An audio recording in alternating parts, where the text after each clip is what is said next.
Yay! Excited ako, dumating na yung aking mga parcel. Konti lang naman yung mga binili ko, yung mga karamihan sa pangluto ko. Pero ito ang pinaka-excited ako, yung aking earphones. Para naman magamit ko to pag nasa bus ako at naiinip sa biyahe.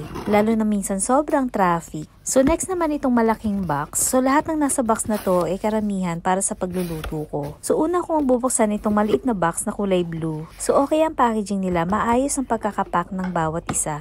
So itong pangalawang item na bubuksan ko ay food processor. Sana naman okay na to kasi yung una kong binili ay manual at mumurahin. Kaya hindi siya masyadong nakakatchop lalo na ng sibuyas. Dahil ang main reason ko bakit ako bumili nito ay para sa sibuyas. Tuwing nagkakat na lang ako ng sibuyas, lagi na lang akong pinapaluha. Pero hindi lang to pang sibuyas, pang iba't iba rin naman. Pero i-check natin yan sa susunod kung talaga maganda ang quality niya. Ang kagandahan nito, meron siyang extra pa na lalagyan. Bali, dalawa sila. At saka dalawa din yung klase ng blade niya. Yung isa may pang tatluhan, yung isa namang pang dalawahan. At ang maganda pa, rechargeable siya.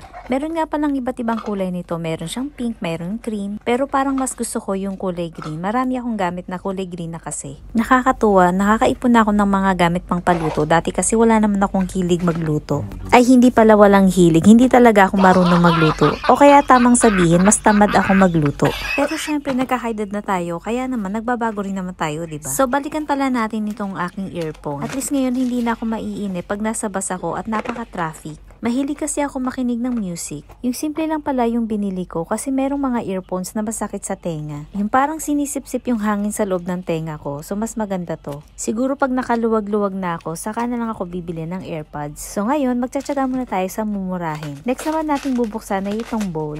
Parang nahihilig ako sa mga glass bowls. Parang napaka-aesthetic kung titingnan mo siya. O yan, tingnan nyo to. Diba maganda? Magandang klase siya kasi makapal. Pero mura ko lang yan na nabili. Siguro sa susunod order ulit ako. So ang aking next naman na bubuksan ay itong parang ganun din. Bold din siya pero oblong naman. Magandang klase din to at sobrang kapal. Pwede itong hugasan sa dishwasher. Pwede rin gamitin pang microwave. At higit sa lahat, pwede siyang gamitin na pang bake. Hay, isa ito sa mga gustong-gusto ko sa mga nabili ko. O diba kung titignan ninyo, sobrang kapal talaga nung glass. At medyo mura ko lang din yan nabili. Sabi nila, save the best for last. Akala ko sa lahat ng binili ko, ito yung pinaka the best. Actually, ito talaga yung pinaka-importante na binili ko.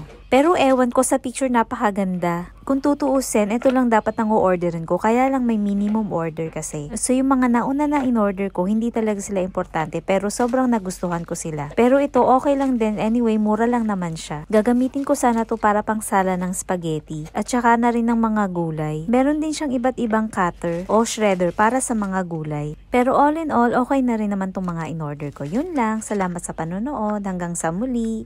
Thank you. Bye!